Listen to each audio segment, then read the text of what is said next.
Well, speaking of Battlefront, EA expects to sell 10 million copies of that game. We heard that about Tomb Raider. Remember how that turned out? Did they say they expect to sell 10 It was million? like something where they sold like 2 or 3 million, and then they were like, "We're so disappointed." Yeah. We expected Square to Enix sell was. 8 million or something. It was more like 5 or 6 million. Although they ended up recouping, like that story at least has a happy ending because they released a definitive edition and ended up, sort of getting where that game needed to get sales-wise. Without like a giant open world and access to mods, I don't see how games sell 10 million copies anymore. Now, slapping Call of Duty does stuff like that, like built-in shooter bases, but man. So, this is a quote from I think the COO at EA. They say, "We're thinking about Battlefront sales projections as 2 bookends. One bookend is the historical Battlefront, which did roughly 9 million units.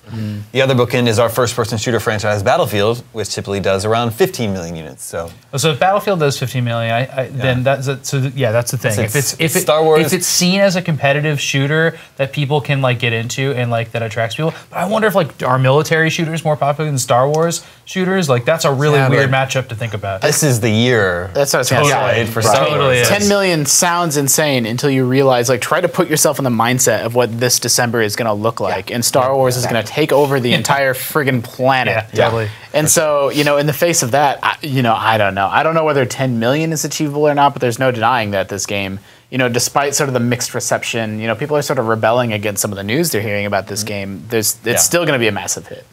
It better look like this. It's not going to It's not going to look quite like It needs this. to look so pretty and cool and Star Warsy, and that's what these mock-ups look like. And I just I don't know.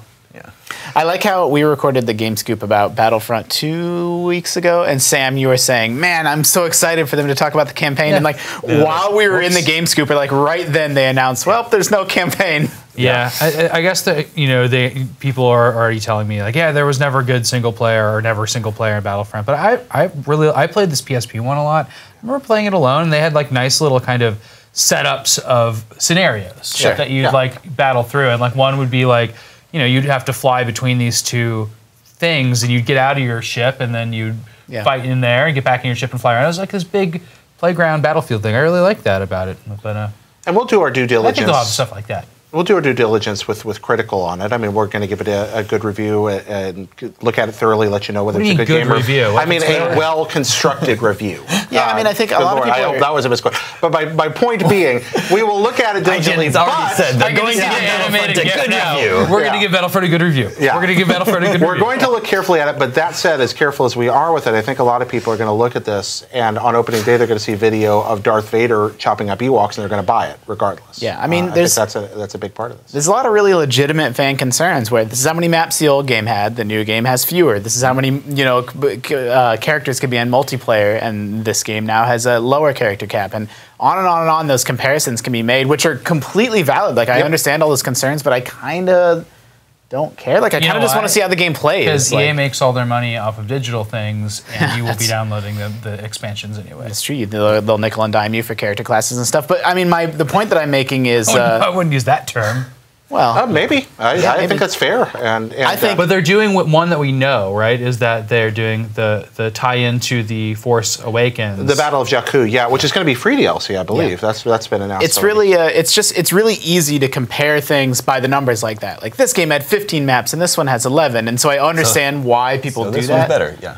But like. It doesn't. It's much harder to compare the intangibles about how a game feels and how good it is and how thoughtful its systems are and those elements that keep you coming back round after round. Like I played probably more like Halo 3 multiplayer than any game ever, but like I don't know how many maps it had. Like that's just not a priority for me. But one thing that does make it difficult here is that Battlefront 2 was a really solidly constructed game. It was huge too. Yeah, so even that kind of qualitative comparison, they're already looking at a very strong standard. And I think that's some why people are focusing on these other features. Also, I think a lot of people are going to miss space combat.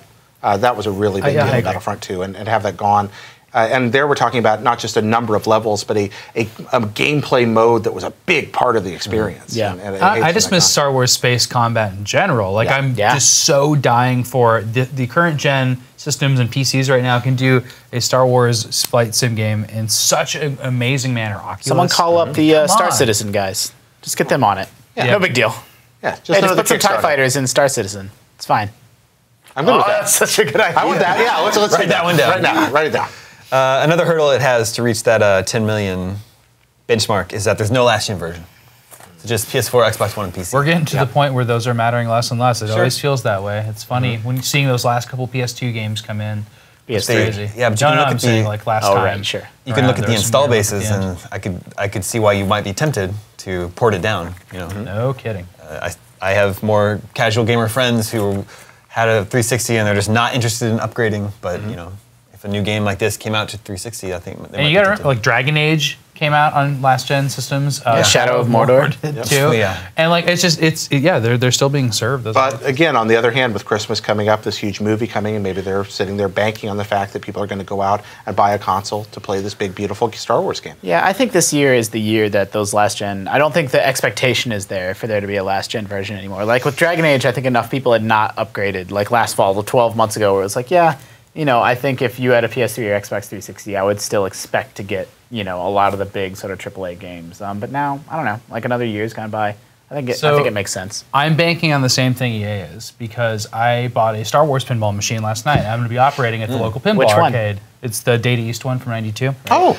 And I'm restoring it right now. It's going to go on, but I'm thinking like, hey, my pitch, you know, is like this fall, if we operate this here, it's going to make so many quarters because everybody cares about Star Wars. And the art is really pretty on this one. It's like, it's a classic Star Wars feel, you know? Right. But I know this fall is going to be Star Wars fall. And I think it's going to work out. Are you going to move your Empire Strikes Back out of your apartment and put it out for people to play? No, never. Never. He's saying that an arcade machine, which is like a lot more sensitive, a vector graphics arcade machine. Yeah.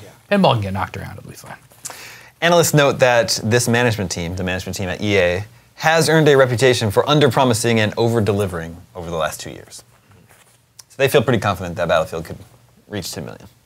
I'm sorry, Battlefront. That's nice of their bosses to say that about them. That's really nice.